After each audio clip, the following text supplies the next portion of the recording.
Internal communications say what the city of Louisville won't, that there was confusion and delays in alerting people to the Marshall Fire, a bipartisan bill to crack down on fentanyl dealers in Colorado. She saw the world, impacted its events, and she always considered Denver home. We sit down with the women who guided Colorado through the pandemic. A city loses its whole city council at once. And 2 years ago today, the unthinkable happened. Denver's very brief ban on booze. Cheers. This is next. The city of Louisville still won't answer our questions about Marshall Fire evacuations. So our Marshall Zellinger has been getting answers for residents in town using Colorado's Open Records Act. Text messages between city leaders showed there was confusion, and that was a reason for delayed evacuation alerts. I'm not traumatized by losing my house, but I am haunted by the fact that the city's emergency services failed to help warn my neighbors. Tanya is one of a dozen Louisville residents to email the city wanting answers about the lack of notification from the Marshall Fire. That my family and I didn't also lose our lives in this fire was a real surprise. Paul is another. My family learned about the evacuation order only because one of my kids happened to see news of the order on Twitter. Their emails were among hundreds we received from the city through an open records request, trying to get the same answers they want. What happened with notifying residents about evacuating the Marshall Fire hours after it started? The records we got back do not provide clear answers to the opt-in reverse notifications that were handled by Boulder County, but they do show some delay and confusion in getting the word out on City of Louisville social media and through a city email list. This text message exchange began with Gloria Handyside from the city's communications office. At 2:30 p.m., she texted a screenshot showing Louisville Police and Louisville Fire posting on Facebook that the entire city is under an evacuation order. Handyside asks Emily Hogan, also with City Communications, want me to share? Hogan says not yet. We're still waiting to see who evac order is coming from and what area. 14 minutes later, Hogan writes, Megan, the interim city manager, doesn't want to put anything out as it's bumper-to-bumper traffic, waiting to see what chief suggests. There were cases where people could have saved their pets, they could have saved their wedding rings, a lot of things. And every one of those little things means a lot to you when you lose your house in your neighborhood and your community. You know, if there'd been greater loss of life, I think that there might be a whole lot more focus on what happened. I don't know why. It seems like nobody really wants to talk about it, and I feel like the focus moved away, and that scares me because this could happen again. I'm hoping within a month we'll have the answers for them. Louisville Fire Chief John Wilson is among the higher-ups, meeting behind the scenes to prepare answers residents like Tanya and Paul have been asking for. Trying to get all of our ducks in a row before we can give this information to the people. But we are working very hard between the county, the city, and ourselves to get the people their answers to get it out soon.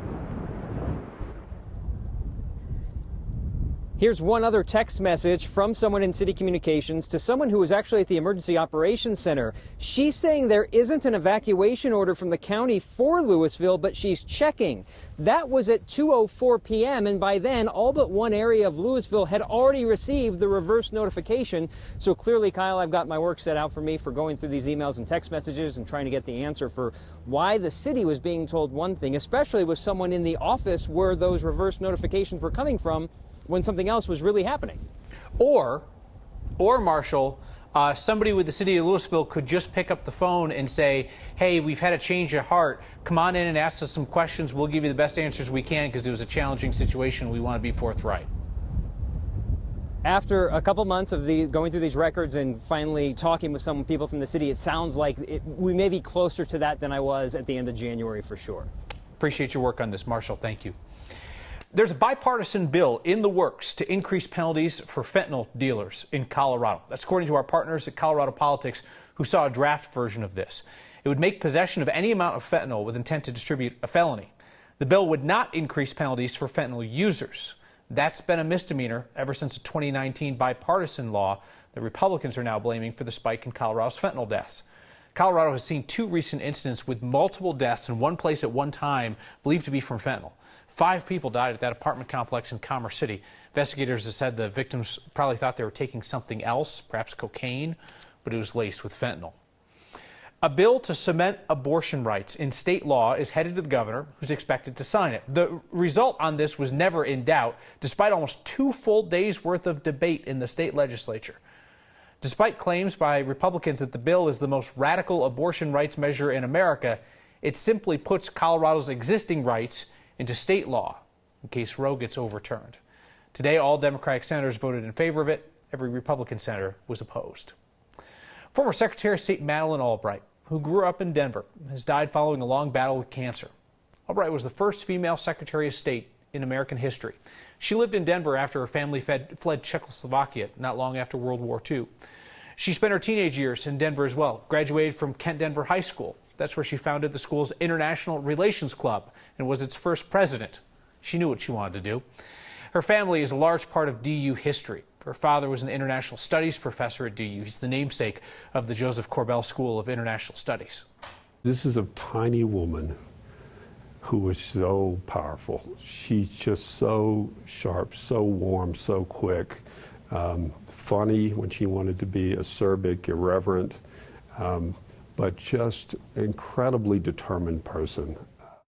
Left quite the mark on the world. Albright served as U.S. ambassador to the United Nations before President Clinton nominated her to be Secretary of State. She was in that post 4 years, actively promoted the expansion of NATO in Europe and military intervention in Kosovo. In 2012, President Obama awarded her the Medal of Freedom, America's highest civilian honor. After that life spent across the globe, Albright still said she considered Denver, the place where she became an American citizen, to be her home. A number of you have reached out recently asking if there is a way that we together can help individual Coloradans who are struggling with gas prices these days. It's kind of a tricky ask, but I think I have an idea. Your Word of Thanks microgiving campaign this week supports the nonprofit There with Care. They help families with the surge of expenses that come with having a seriously sick child. After a referral from hospital social workers, There with Care comes in with things like gas cards to cover the cost of driving to and from treatment all the time, grocery deliveries, even emergency rent assistance if one parent has to stop working to help take care of a seriously sick child. There with Care says the significant and unexpected increase in the cost of gas and groceries has really had an impact on their work in our community. And there's a big surge in demand for help lately. They say it's because of the number of immunocompromised kids who have been sick during the pandemic and how that's impacted their families and their finances. This nonprofit has done this work for 17 years in Colorado, and they're able to help hundreds of families each day. They can do more with our help.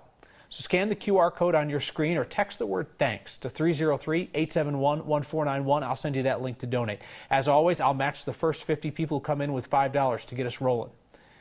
When a life is upended by a child's diagnosis, There with Care is there every step of the way with those families. So let's help them do more for more Coloradans. Meet the women who led Colorado's pandemic response. This pandemic has been a unique opportunity to show women in leadership positions. You know, things have changed in a generation. There's something funky going on in Florence. Whole city council up and resigned, leaving just the mayor, who, shall we say, does not have the best track record. Trip to southern Colorado, next.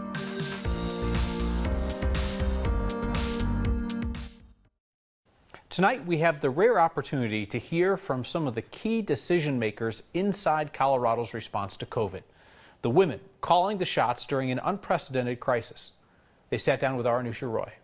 Jill Hunsaker Ryan, and I'm the Executive Director. Randy Emily, I'm the Health Equity Branch Chief. Rachel Hurley, I'm the State Epidemiologist. We are probably first trained scientists, epidemiologists, laboratorians, public health leaders, happen to be women. Our whole epidemiology lead team was women. What makes this response, I think, historic is probably how many women were in leadership positions. There were a lot of women involved. Of course, there were a lot of very successful men involved. When that first confirmed case was detected in Colorado, what was your first thought? I remember I was alone in an office at the State Emergency Operations Center, and it was late evening. I was by myself, and I actually got a little emotional reading it. That y-axis went out 18 months to 2 years, realizing what this was going to look like, how many cases there were going to be, and how long this was going to last. One of the things that we saw play out during the pandemic was that a lot of moms did have to leave their jobs, right? They were choosing between childcare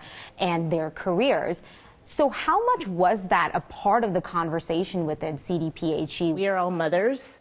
Many of us had young kids at home during all of this. You know, you would be on Zoom calls and there would be kids in the background, and that was just accepted. When you looked at, kind of the domino effects of what COVID did and the way people had to change their lives, what was the impact on you guys? Something that has weighed heavy on me throughout the pandemic has been this need to ask more. It's been hard to watch a little bit, the level of burnout is real. We really only put the harshest restrictions in place to protect the hospital system. What did we learn from this pandemic as we prepare for the future? There's this popular study that goes back decades and decades and has tracked this tendency for children to draw scientists as men versus women. Over the years, you've seen an increase in the proportion of children that draw women. Representation matters. And I'm a mother of 4, and it's always been very important to me to be influential in their lives and to show them that you can be a mom and you can be very successful in your career. Seeing us walk the walk means something in the community. So when Dr. Hurley was talking about that study of what kids think of when they see a scientist, she was also talking about how this was a really unique opportunity to show women in these leadership positions over a really long time, not just through the press conferences that we shared on this show, but amongst themselves and what their kids were watching at home, Kyle, because like they were mentioning, they also had children in the background watching their moms lead their way through COVID. And we talk here about lessons learned. They're the women who are actually in charge of taking those lessons and implementing them as quickly as possible to protect Colorado's health in the future. Right. I mean, it's not about staying stagnant, right? So one of those ideas is that health equity branch that you heard about that was just established less than a year ago, also making CDPHE's data systems more modern, scaling up their staff to be prepared for the future. We heard about CDPHE adding as many as 1,000 staff plus another 1,000 contractors very quickly to be able to respond to major crises like what we saw in the last 2 years. When you hear Dr. Hurley, he talk about the dread she felt when she saw the early models of the disease. Brings us back. All right, Anusha, thank you. Who's in charge? In the city of Florence, all 6 members of city council will abruptly quit this week. There's a scramble to replace them so the city can pay its bills. And speaking of awkward exits, an outdoor show gives Denver the finger in favor of Utah.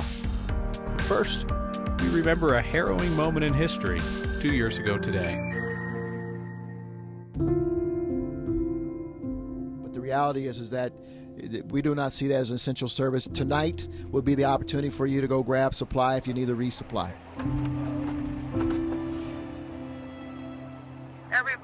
They're upset that we're closing, but they've been very cordial and patient. I'm upset because as of yesterday, the governor said we were essential and other states are letting liquor stores stay open. We live right next door. We live right here up top. People are more prone to actually be affected by it once it's on their doorstep. So it's kind of funny to see how Denver is, affected really once it comes to their doorstep and takes away their beer. I guess that's, when things get real.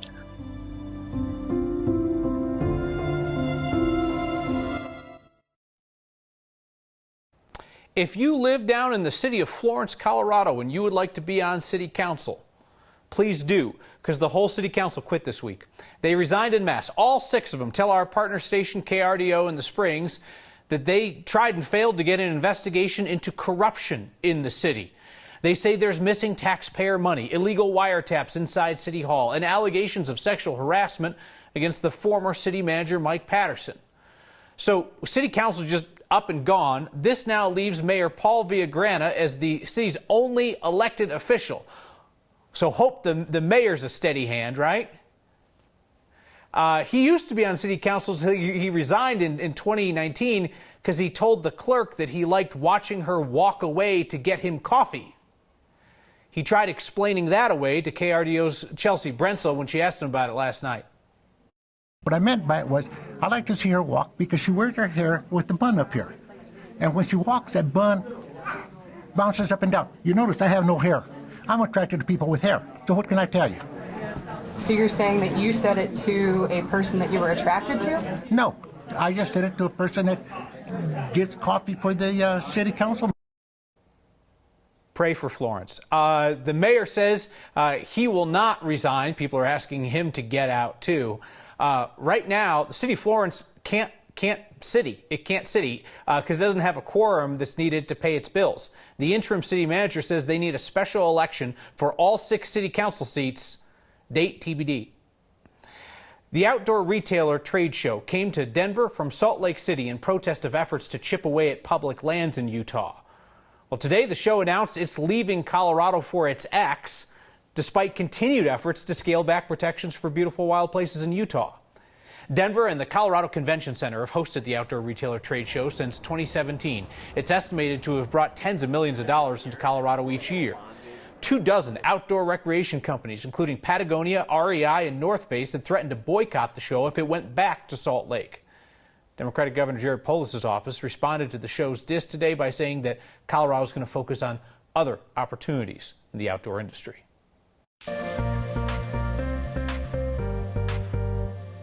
Sunshine today, but a whole lot of wind. Yeah, it was warmer, temperatures in the mid-50s, but the wind, 50, 60, 70 mile per hour gusts. The winds will continue to die down tonight as the pressure gradient begins to ease. Low pressure scoots east away from Colorado. High pressure comes in, bringing that warmer and drier weather trend. A weak disturbance will bring a few clouds in the afternoon. Other than that, quiet and calmer weather. Tonight, fair skies, decreasing wind, are low around freezing. Tomorrow's high in the mid-60s, a sunny day, not entirely calm. How about Friday at 68, 70s for your weekend? Chance for showers Tuesday, possibly mixing with snow on Wednesday, but not exactly a cold storm next week, with Wednesday's high at 58 degrees. Inflation and gas prices are impacting Coloradans across the board. A nonprofit that helps families who are struggling with a far larger challenge could use our help with that. Next. The nonprofit There With Care gets a call from a hospital social worker, another family with a very sick kid. The nonprofit then uses its decades-plus experience to swoop in with what they know families will need and don't have the time or energy to deal with. Delivered groceries and gas carts, cleaning supplies, even help with rent if they need it. There With Care says it saw a 28% increase in need last year and another increase on the way this year. So let's help. Scan the QR code on your screen or text the word thanks to 303-871-1491, and I'll send you the link to join me in donating. We know that gas and groceries are expensive for Coloradans across the board right now. For families also struggling to handle a serious medical challenge for their child, we can at least take their mind off that other stuff. Feedback tonight, Jennifer writes in, thank you for talking about the fentanyl epidemic. Jennifer says, I lost my husband in November from a pill he bought off the street that was laced. He was a good man, a hard worker, and I had no idea he was doing this. People need to wake up. It's all over the place. Note from Michael in Centennial, who writes, huge thanks to Anusha for her incredible interview with our 3 public health leaders. These women did an incredible job the last few years, and Anusha showed the real side of them. That was a pretty remarkable opportunity to hear their candid thoughts after 2 years of the pandemic. Thanks for spending some time here. See you next time.